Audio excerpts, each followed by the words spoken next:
Welcome to core classes students. आज हम लेकर आए हैं video CHE01 atoms and molecules और इसका हम आज करेंगे यूनिट नंबर 5। यूनिट नंबर 5 का जो टाइटल है वो है मॉलिक्यूलर ऑर्बिटल थ्योरी। हमने लास्ट यूनिट में करा था वैलेंस बॉन्ड थ्योरी और हमने ज्योमेट्री फॉर मॉलिक्यूल्स हमने सीखे थे, कैसे हम फाइंड कर सकते हैं। उसके बाद हमने सीखा था कि हाइब्रिडाइजेशन क्या होती है और कैसे उसे फाइंड करा जाता है और वो किन चीज़ों पे, किन फैक्टर्स पे डिपेंड करती है। आज हम पढ़ने जा रहे हैं मॉलिक्यूलर ऑर्बिटल थ्योरी। मतलब मॉलिक्यूल जब बनते हैं तो वो कैसे, किस एनर्जी के थ्रू और किन ऑर्बिटल्स की एनर्जी किस फॉर्म में वेरी करती है, ये हम आज इस वीडियो में सीखने वाले हैं। तो वीडियो को स्टार्ट करने से पहले अगर आप इस चैनल में फर्स्ट टाइम विजिट कर रहे हैं तो प्लीज़ इस चैनल को सब्सक्राइब कर दें। अभी तक अगर आपने नहीं किया है तो जल्द से जल्द सब्सक्राइब कर दें और बेल आइकन दबाना मत भूलिए, ताकि अगर नेक्स्ट वीडियो आए तो आपको उसी टाइम आपको नोटिफिकेशन मिल जाए। और स्टार्ट करते हैं यूनिट 5। इस यूनिट में सबसे पहले हम ये देख लें कि मॉलिक्यूलर ऑर्बिटल थ्योरी। अब मॉलिक्यूलर ऑर्बिटल का मतलब, मॉलिक्यूल जब भी एटम्स कंबाइन करते हैं तो मॉलिक्यूल्स बनते हैं। एटॉमिक ऑर्बिटल्स आपस में कंबाइन करके मॉलिक्यूलर ऑर्बिटल बनाते हैं। अब एटॉमिक ऑर्बिटल कैसे कंबाइन करके मॉलिक्यूलर ऑर्बिटल बना सकते हैं, उसी को लेकर ये वीडियो है जिसका नाम है मॉलिक्यूलर ऑर्बिटल थ्योरी। लेकिन इस वीडियो को स्टार्ट करने से पहले हम थोड़ी डेफिनेशंस पढ़ लें, क्योंकि अगर हमें इस थ्योरी के बारे में पढ़ना है तो उसके लिए हमें कुछ टर्म्स जो हैं वो हमें पता होनी चाहिए कि हम ये क्या चीज़ पढ़ रहे हैं। तो इसके लिए बेसिक जो है वो हमें पता होने चाहिए। उन्हीं बेसिस को हम आज पढ़ने वाले हैं। लेकिन इसके साथ साथ ये भी बता दूं, ये जो डेफिनेशंस हैं वो एक नंबर में पेपर में अक्सर आती हैं और क्वेश्चन पेपर में आप देखोगे तो आपको ये क्वेश्चंस मिलेंगे। First is homonuclear molecules. अब होमोन्यूक्लियर मॉलिक्यूल्स क्या होते हैं? अगर कोई भी एटम्स अगर एटम्स मिलकर मॉलिक्यूल्स बनाते हैं, मॉलिक्यूल अगर जिन एटम से मिलके वो बना है, अगर वो एटम्स आइडेंटिकल हैं तब उनको बोलेंगे होमोन्यूक्लियर मॉलिक्यूल्स। जैसे कि नाम से ही आप डेफिनेशन बना सकते हैं। होमो का मतलब होता है सेम, न्यूक्लियर अगर सेम न्यूक्लियस होंगे, उन सेम न्यूक्लियस से बने हुए मॉलिक्यूल्स को बोलते हैं होमोन्यूक्लियर मॉलिक्यूल्स। फॉर एग्जाम्पल, अगर एक एटम हाइड्रोजन हो, दूसरा एटम भी हाइड्रोजन हो, तो वो मिलके क्या बनाएगा? Hydrogen molecule. एक एटम नाइट्रोजन हो, दूसरा एटम भी नाइट्रोजन हो, तो क्या बनेगा? Nitrogen molecule, which is known as homonuclear molecule. एक ऑक्सीजन और दूसरा ऑक्सीजन एटम मिलके बनाएगा होमोन्यूक्लियर ऑक्सीजन मॉलिक्यूल। अब बात करते हैं हेट्रोन्यूक्लियर मॉलिक्यूल्स। हेट्रो का मतलब होता है डिफरेंट। अगर डिफरेंट न्यूक्लियस मिलके बनाएंगे मॉलिक्यूल्स तो उनका नाम होगा heteronuclear molecules. If atoms constituting a molecule are different then they form heteronuclear molecules. For example, एक एटम होगा हाइड्रोजन, दूसरा एटम अगर हो क्लोरीन, तो वो मिलके बनाएंगे hydrogen chloride molecule, which is known as heteronuclear molecule. दो एटम यहाँ पे हाइड्रोजन है, ये तो आइडेंटिकल है, लेकिन जो थर्ड है it is different molecule, it is not same. So यहाँ पे क्या गया? हेट्रो एटम आ गया, जिसकी वजह से इस हाइड्रोजन ऑक्साइड जो कि वाटर मॉलिक्यूल है, इसे बोलेंगे it is a heteronuclear molecule. अब बात करते हैं कि हम मॉलिक्यूलर ऑर्बिटल थ्योरी क्यों पढ़ें, क्यों इसकी जरूरत है। ये जो थ्योरी है ये किस चीज के लिए हेल्पफुल है? जब भी मॉलिक्यूल्स बनते हैं, मतलब कि एटम्स, जब भी क्या होता है कि एटम कंबाइन करते हैं, डिफरेंट एंगल्स पे कंबाइन करते हैं, जिसकी वजह से रिजल्ट में हमें मॉलिक्यूल्स मिलते हैं। उन मॉलिक्यूल्स की प्रॉपर्टी भी डिफरेंट होती है और उन मॉलिक्यूल्स जो कंबाइन करके बनते हैं उनकी प्रॉपर्टीज को हम समझ पाएं और समझ सकें कि उनका नेचर कैसा है, उसके लिए मॉलिक्यूलर ऑर्बिटल थ्योरी का होना जरूरी है। दूसरा, अगर हम ये मान के चलें कोई भी एक सिस्टम है जिसमें in which the nuclei are in the equilibrium position, वो इक्विलिब्रियम पोजीशन पे हों and the electron occupy the molecular orbitals, तो इसके लिए भी हम अगर ये चीज़ मान के चल रहे हैं तो हमें इसके लिए इसे डिफाइन करने के लिए मॉलिक्यूलर ऑर्बिटल थ्योरी हेल्प में आएगी। अगर बात करें the molecular orbital will be polynuclear, polynuclear है, इसका मतलब it will be associated with all the nuclei present in the molecule। Polynuclear का मतलब क्या है कि उस मॉलिक्यूल में जितने भी वो मॉलिक्यूल बहुत सारे डिफरेंट न्यूक्लियाई से मिलके बना है, और इतने सारे डिफरेंट न्यूक्लियाई से मिलके जो मॉलिक्यूल बना है उसमें कितने इलेक्ट्रॉन हो सकते हैं, उसके लिए हम क्या बनाते हैं, हम ये फंडा लगाते हैं कि प्रोबेबिलिटी का फंडा, क्या कि probability of finding an electron in that particular volume वो कितना होगा।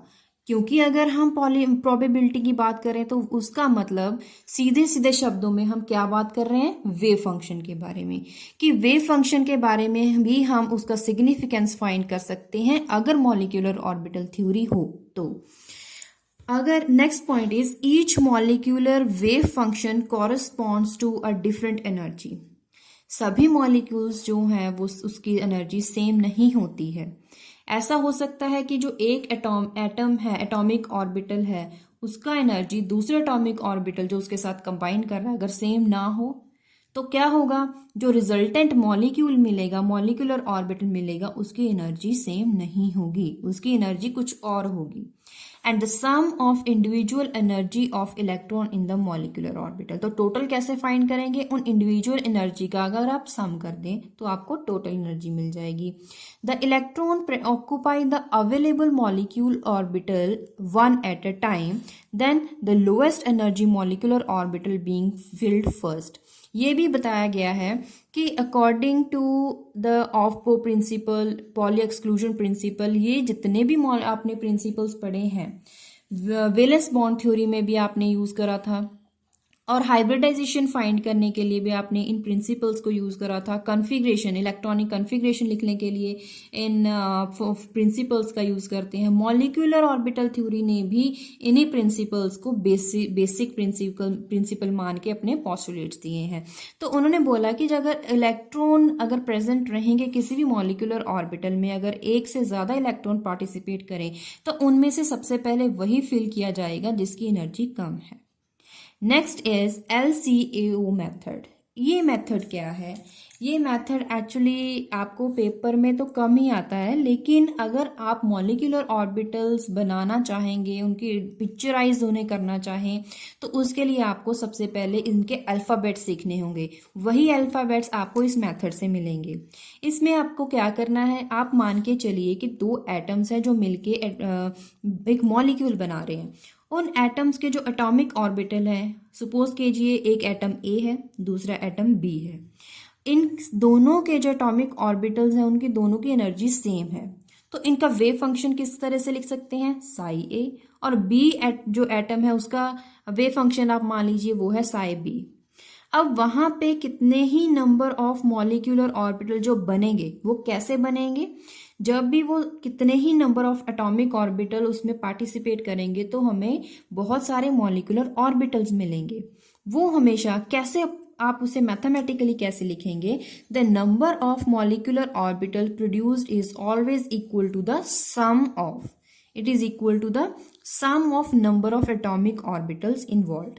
तो यहाँ पे आपको क्या करना पड़ेगा, psi total which is equal to, यहाँ पे दो प्रोबेबिलिटीज हो सकती हैं, psi is the total wave function is the sum of two atomic orbitals, या फिर it is the subtraction between the two atomic orbitals. अब यहाँ पे सम और माइनस, यहाँ पे प्लस माइनस का क्या मतलब है, इसको देखो, जहां पे आपने प्लस किया उसको आपने लिखा साई जी, और यहाँ पे साई यू लिखा है जहां पे आपने माइनस किया है। आप इन दोनों टर्म्स को, जी और यू टर्म्स अभी यहाँ पे नहीं आ गई, ये क्या है, जो जी टर्म है उसका मतलब है ग्रेड, और ग्रेड का मतलब होता है इवन, मतलब इन दोनों का अगर सम करोगे, कोई इवन का मतलब होगा, इवन का मतलब यहाँ पे 1 2 4 6 नहीं है।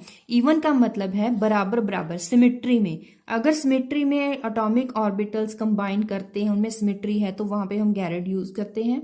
या अगर उनमें सिमेट्री नहीं है, अनसिमेट्रिकल है, तो वहां पे हम एनगैरेड की टर्म को यूज करते हैं। अब इनको हम कर लेते हैं, थोड़ा सा डिफाइन कर लेते हैं। एक्चुअली ये अगर आप देखोगे तो लास्ट जो आप पेपर फाइंड करोगे और तो आपको ये क्वेश्चंस मिलेंगे।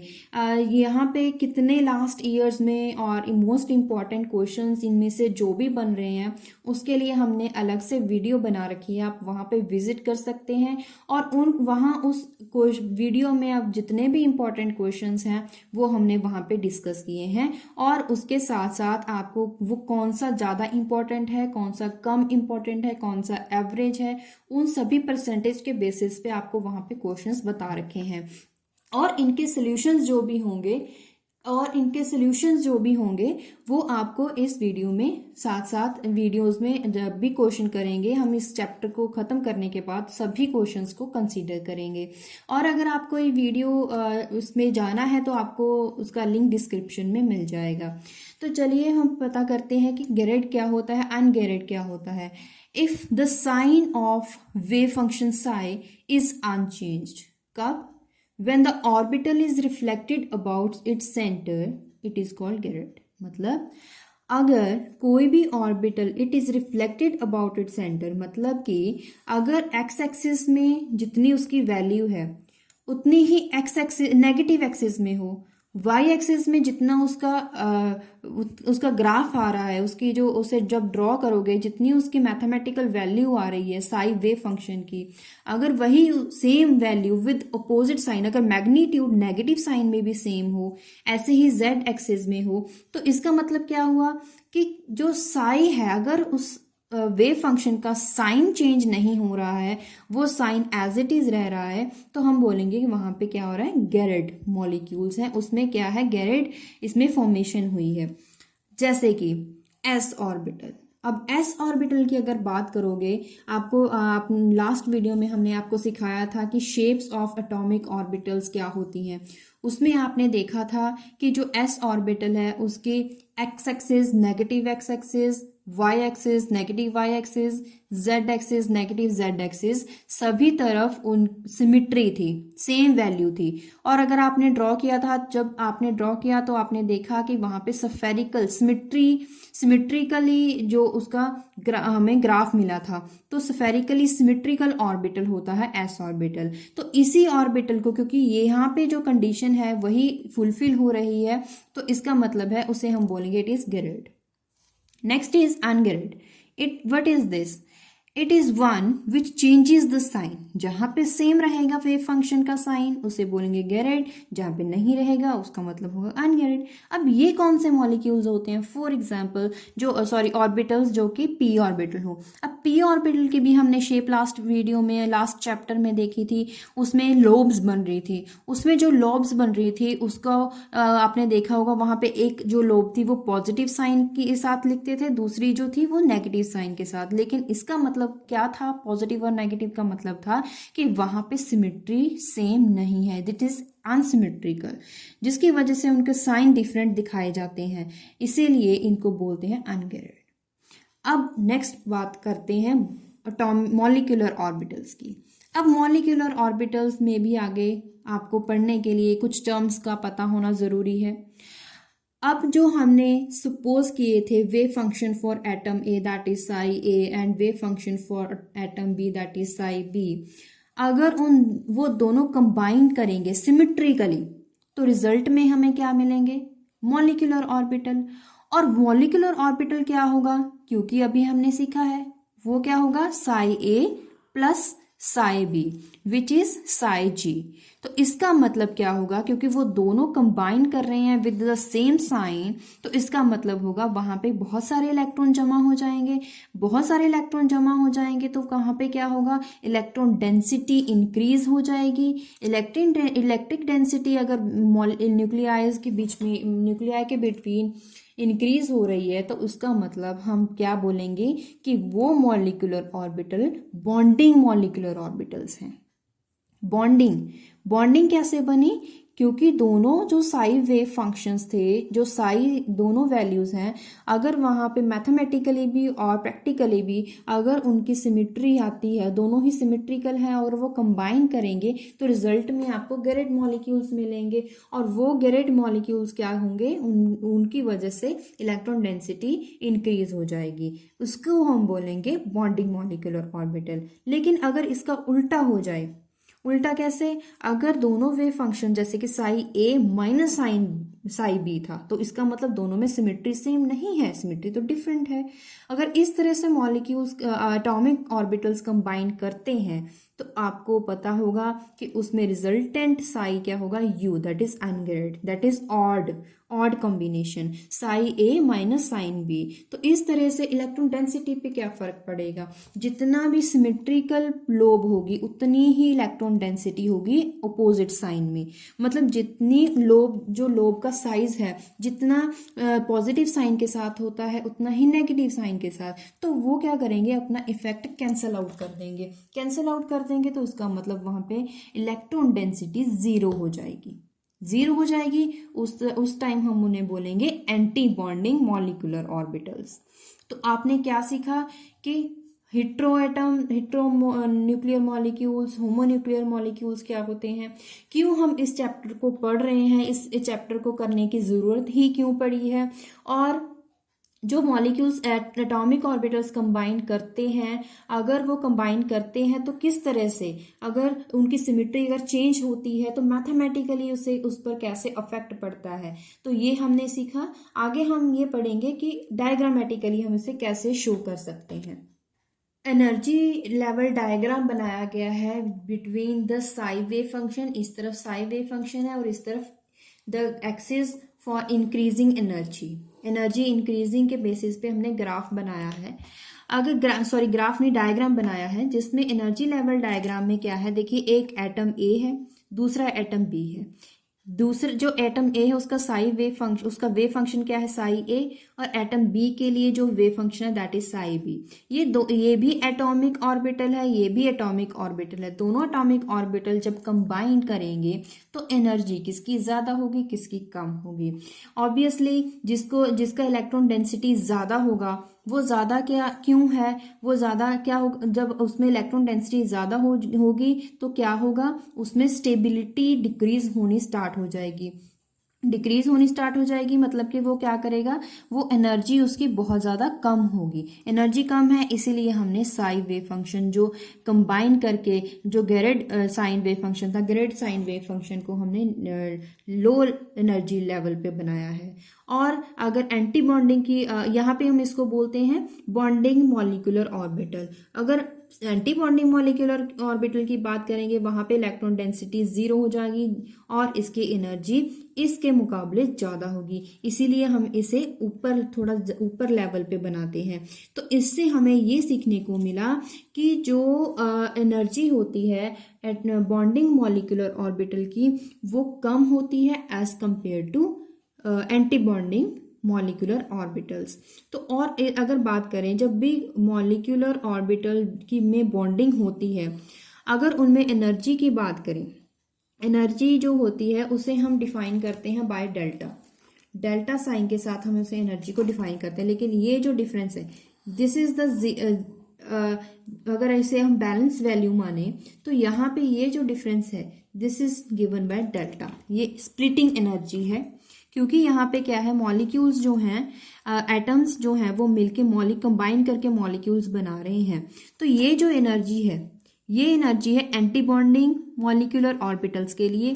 ये जो एनर्जी यहाँ तक जो एनर्जी डिफरेंस है that is for gerade molecules, मतलब कि एटॉमिक ऑर्बिटल जो बॉन्डिंग में पार्टिसिपेट करते हैं। यहाँ पे मैंने सेपरेट लिखा भी है the energy of bonding molecular orbital psi g, it has lower energy of constituent atomic orbitals by amount delta amount which is called stabilization energy। आगे करते हैं combination of orbitals। अब आपको पता है कितने सारे ऑर्बिटल्स हैं। क्या एक ऑर्बिटल, एक एटॉमिक ऑर्बिटल सेम अपने जैसे सेम एटॉमिक ऑर्बिटल के साथ कंबाइन कर सकता है, या फिर उससे जो अलग हो, जैसे कि s और s कॉम्बिनेशन हो सकती है, यस हो सकती है। क्या s ऑर्बिटल की कॉम्बिनेशन p ऑर्बिटल के साथ हो सकती है? बिल्कुल हो सकती है। कैसे होगी वो हम आगे पढ़ते हैं। s s combination of orbitals, आप मान के चले, अब हम ऐसा कोई एग्जाम्पल लेते हैं जिसमें s ऑर्बिटल्स मौजूद होते हैं, वो ऐसा सिंपलेस्ट मॉलिक्यूल कौन सा होगा? Hydrogen molecule ion, H2 positive. अब H2 पॉजिटिव इस ion, this ion exist, and कैसे उसे फाइंड करते हैं? जब भी हाइड्रोजन जो होगा, अगर उसे रिड्यूस्ड प्रेशर में, बहुत ही ज्यादा रिड्यूस्ड प्रेशर में इलेक्ट्रिक डिस्चार्ज ट्यूब के थ्रू रखा जाता है, तो हमें ऐसे ऑर्बिटल्स स्प्लिट होते देखेंगे, और आपको उसके साथ साथ ये आयनिक फॉर्म में मिलेगा, आप उसे डिटेक्ट कर सकते हैं। इसके कुछ पैरामीटर्स पहले से ही लिखे हुए हैं, जिसकी बॉन्ड लेंथ और bond energy. Bond length 106 picometer और bond energy 269.5 kilojoule per mole पहले से ही लिख रखी है। अब बात करेंगे, क्योंकि जो मॉलिक्यूल्स बनेंगे वो 2 एटॉमिक ऑर्बिटल के साथ हम मान के चलने के बन रहे हैं, इसीलिए हमें 2 1s ऑर्बिटल्स कंसीडर करने पड़ेंगे, A एंड B। फर्स्ट क्या होगा? H1, दूसरा भी H1, मतलब एक हाइड्रोजन मॉलिक्यूल एटम होगा, दूसरा भी हाइड्रोजन एटम। अब उन एटॉमिक ऑर्बिटल्स को हम कंबाइन करेंगे जिनका हम मान के चल रहे हैं कि साई वेव, जो वेव फंक्शन है वो Sai A and Sai B। Linear combination अब उनकी करवाएंगे, जिसकी वजह से हमें 2 मॉलिक्यूलर ऑर्बिटल्स मिलेंगे, एक बॉन्डिंग होगा, एक एंटी बॉन्डिंग होगा, क्योंकि अभी हमने यही सीखा है। अब ग्राउंड स्टेट में बात करेंगे, देखिए दिस इज एटॉमिक ऑर्बिटल। यहाँ पे देखिए, सबसे पहले ये देखते हैं लीनियर कॉम्बिनेशन, इसीलिए हमने ये लाइन बनाई है। यहाँ पे सेंटर ऑफ सिमेट्री है, जो आपको डॉट देख रहे हैं यहाँ पे, इसका मतलब है सेंटर ऑफ सिमेट्री। अब s ऑर्बिटल आपको पता है स्फेरिकली सिमेट्रिकल होते हैं। अगर दोनों ही ऑर्बिटल 1s, एक हाइड्रोजन का और दूसरे हाइड्रोजन का, दोनों ही जो 1s ऑर्बिटल है वो लीनियरली कंबाइन करते हैं और दोनों ही एक साथ कंबाइन करते हैं, जैसे कि दोनों ही एक दूसरे की तरफ पॉइंटिंग आउट है, तो इसका मतलब यहाँ पे जो मॉलिक्यूलर ऑर्बिटल बनेगा कुछ इस तरह से बनेगा। यहाँ पे प्लस और प्लस सिमेट्री, सिमेट्री का मतलब इवन सिमेट्री है, तो यहाँ पे इलेक्ट्रॉन डेंसिटी इंक्रीज हो जाएगी, तो इसकी शेप थोड़ी आपको ओवल करके दिखाई गई है, इसे बोलेंगे। और ये लीनियर कॉम्बिनेशन, तो इसीलिए यहाँ पे जो ये ऑर्बिटल्स हैं ये अलोंग द इंटरन्यूक्लियर एक्सिस पे हैं, इसीलिए यहाँ पे जो बॉन्डिंग होगी वो सिग्मा बॉन्डिंग होगी, जिसे बोलेंगे sigma overlap bonding orbital, which is psi G. तो यहाँ पे these are the centre of symmetry, आप देख सकते हैं टोटल जो है psi A plus psi B, this is the psi G value.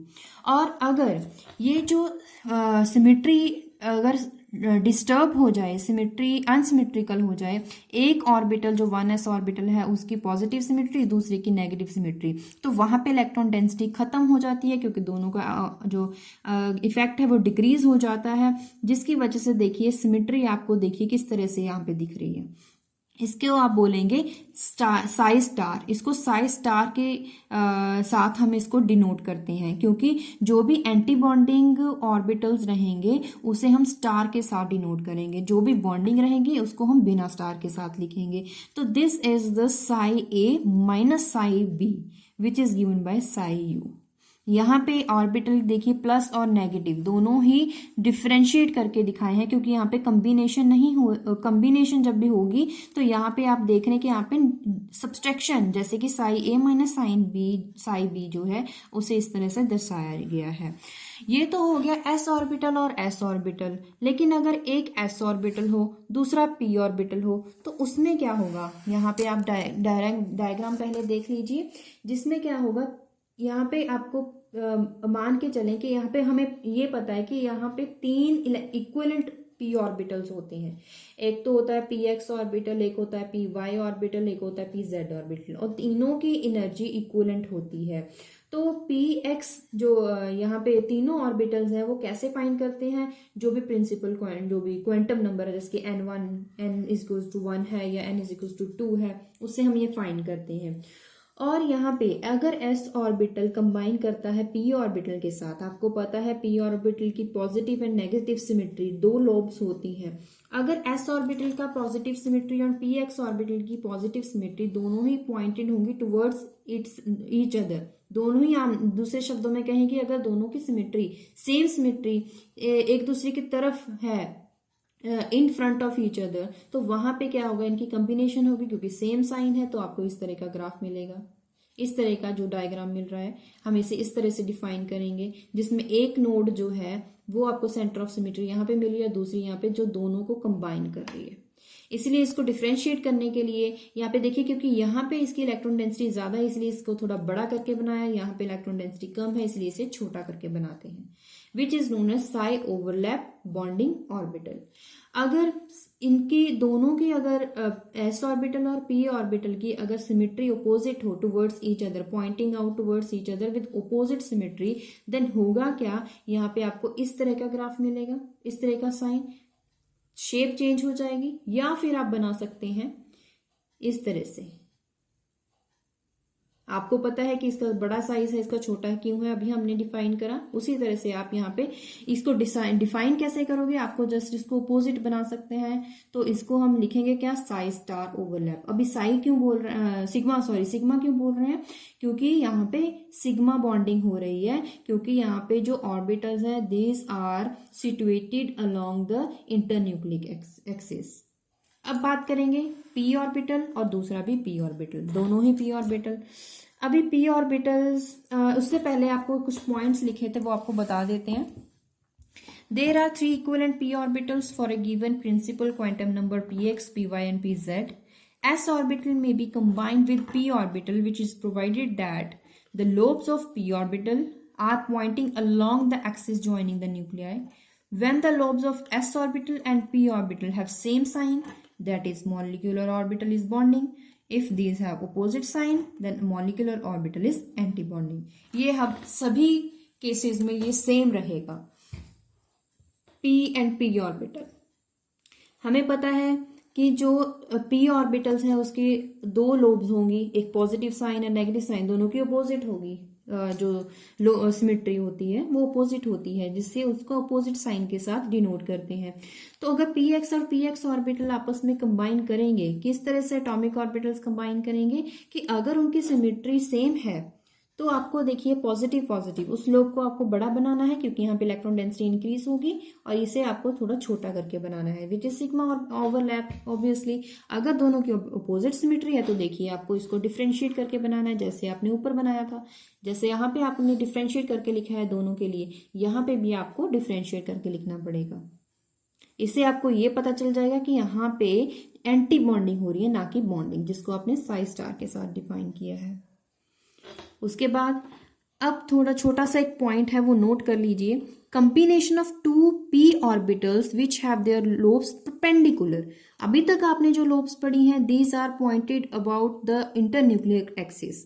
अगर the p orbitals having lobe are pointed along perpendicular to the internuclear axis, तो उस time क्या होगा, उस टाइम सिग्मा की बजाय पाई बॉन्डिंग होगी। बाकी सारा जो फिनोमिना है वो सेम रहेगा, लेकिन सिर्फ और सिर्फ आपको वहां पे इंटरन्यूक्लियर जो एक्सिस पे अलोंग द इंटरन्यूक्लियर एक्सिस पे लोब्स बनाने की बजाय परपेंडिकुलरली ड्रॉ करनी पड़ेंगे।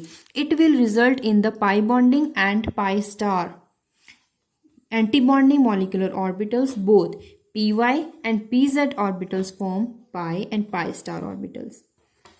कैसे, देखिए एक ले लेते हैं py, दूसरा ले लेते हैं pz, क्योंकि जो इसमें s ऑर्बिटल होता है वो पाई बॉन्डिंग में पार्टिसिपेट नहीं करता है। py एंड pz को यहाँ पे आपको देखिए, अगर आप पहले जो डायग्राम देखिए उससे यहाँ पे क्या डिफरेंस है।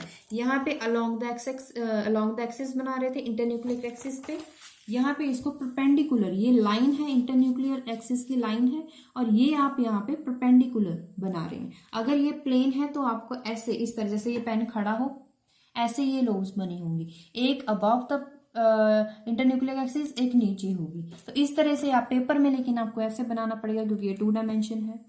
उसके बाद अगर आप इसे यहाँ पे देखिए, यहाँ पे क्या है, आप पॉजिटिव और नेगेटिव कैसे देखेंगे, यहाँ पे positive is combined with positive and negative is combined with negative. आपको यहाँ पे दोनों साइन को कंसीडर करना है, positive is in front of positive, negative is in front of negative. आपको ये सिर्फ समझने के लिए कि फ्रंट में आप देख लीजिए दोनों का फेस किस तरफ है। तो यहाँ पे आपको पाई बॉन्डिंग मिलेगी। ऊपर क्या है, पॉजिटिव सिमेट्री बना दी जिसमें इलेक्ट्रॉन डेंसिटी इंक्रीज कर दिया। नीचे नेगेटिव सिमेट्री, तो नेगेटिव सिमेट्री बना दिया, which is known as pi overlap bonding orbital, which is psi u.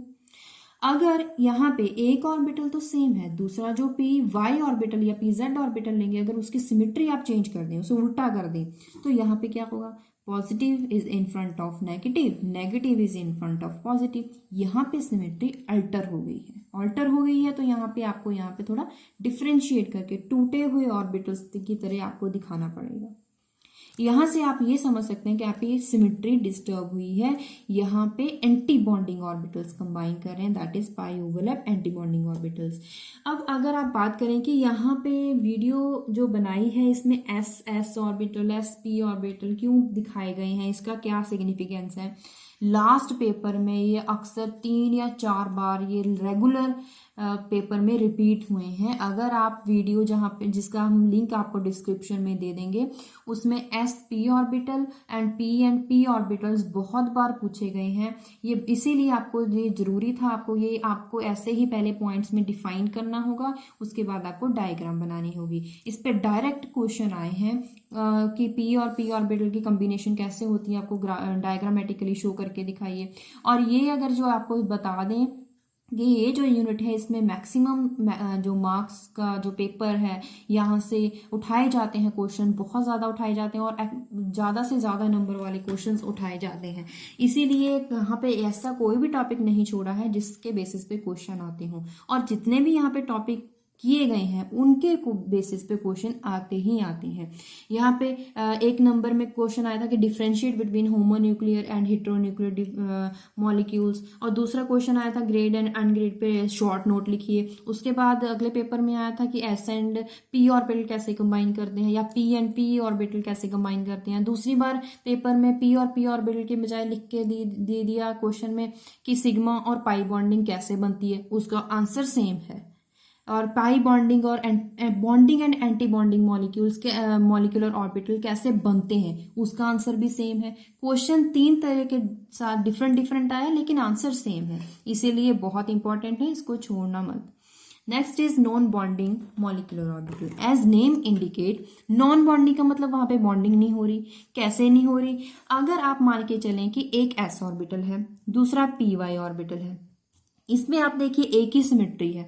अगर आप मान के चले इसके पॉजिटिव एंड पॉजिटिव दो आपको दिखानी पड़ेगी, अगर आप क्योंकि यहाँ पे पॉजिटिव एंड नेगेटिव सिमेट्री है, तो यहाँ पे देख लेते हैं कि एक पॉजिटिव है, दूसरी भी पॉजिटिव है, क्योंकि टोटल पॉजिटिव है। पॉजिटिव और पॉजिटिव, अगर ये इफेक्ट पॉजिटिव एंड नेगेटिव को कैंसल आउट कर दे, कैसे, अगर ऐसे ऑर्बिटल को कंबाइन करवाएं, क्योंकि क्या ये पॉसिबिलिटी है कि s and p y orbital combine करें, एक अबाउट द एक्सिस सेम हो, सिमेट्रिकली स्फेरिकली सिमेट्रिकल हो, और दूसरा परपेंडिकुलरली सिचुएटेड हो, कि ऐसे एटॉमिक ऑर्बिटल्स कंबाइन कर सकते हैं। अगर उनको कंबाइन करवाएंगे तो क्या होगा कि इसके प्लस एंड प्लस इफेक्ट जो होंगे एस ऑर्बिटल के, वो दूसरे पी वाई ऑर्बिटल के प्लस एंड नेगेटिव लोब्स को कैंसल आउट कर सकते हैं। ऐसे अगर इफेक्ट हो तो उसे बोलते हैं डीस्टेबिलाईजेशन। तो जैसे कि देखिए यहाँ पे दिखाया गया है ज्वाइन करके कि ये अगर ओवरलैपिंग की करके दिखाएं तो किस तरह से ओवरलैपिंग होगी। अगर आपको इसका रीजन देना हो तो कैसे देंगे, in this type any stabilization from overlap of positive and positive part of atomic orbital, it is cancelled by equal amount of overlapping between positive and negative part of other atomic orbitals, then it is called non-bonding molecular orbitals। वैसे तो आपको definition के साथ दिखाया गया है, क्योंकि अगर आपको क्वेश्चन में आए तो आपने ये नोट्स बनाए होंगे तो आपको डायरेक्ट आप पिक कर सकते हैं कि कैसे आंसर को लिखना है। It indicates that there is no net change in energy and no bonding is occurs। तो आपको पता चल गया कि इसमें बॉन्डिंग नहीं होती है, जिसकी वजह से इसका नाम पड़ गया non bonding combination of orbitals. अब नेक्स्ट इज कि लीनियर कॉम्बिनेशन अगर करवाते हैं एटॉमिक ऑर्बिटल्स का तो कुछ रूल्स आप ध्यान में रखिए। क्या? फर्स्ट इज एटॉमिक ऑर्बिटल जो है, atomic orbital must be of similar energy. अगर दोनों ऑर्बिटल जिनको आपने कंबाइन करना हो, अगर सपोज कीजिए एक ऑर्बिटल का एनर्जी 110 किलो जूल पर मोल है और दूसरे का है 220 किलो जूल पर मोल, तो दोनों कंबाइन नहीं करेंगे, दोनों का एनर्जी सेम होना चाहिए। फॉर एग्जाम्पल अगर आप बात करें 1s एंड 2s ऑर्बिटल, इन दोनों की एनर्जी सेम नहीं है। 1s एंड 2p ऑर्बिटल, इन दोनों की एनर्जी भी सेम नहीं है, तो इस तरह के एटॉमिक ऑर्बिटल्स कंबाइन नहीं कर सकते हैं। आपको पॉइंट के साथ दोबारा समझा देते हैं। The constituent atomic orbitals must be of similar energy, that is combination of 1s and 2s, या फिर 1s and 2p orbital will not give any effective combination in case of homonuclear diatomic molecules because they are of different energy. For example, hydrogen fluoride. Next is the atom must be close enough to give effective overlap. जिसका overlap करवाना होगा उन दोनों का एक दूसरे के close होना जरूरी है ताकि उनकी कॉम्बिनेशन इजीली हो जाए। कितना क्लोज होना जरूरी है वो डिपेंड करता है रेडियल डिस्ट्रीब्यूशन फंक्शन आर पे।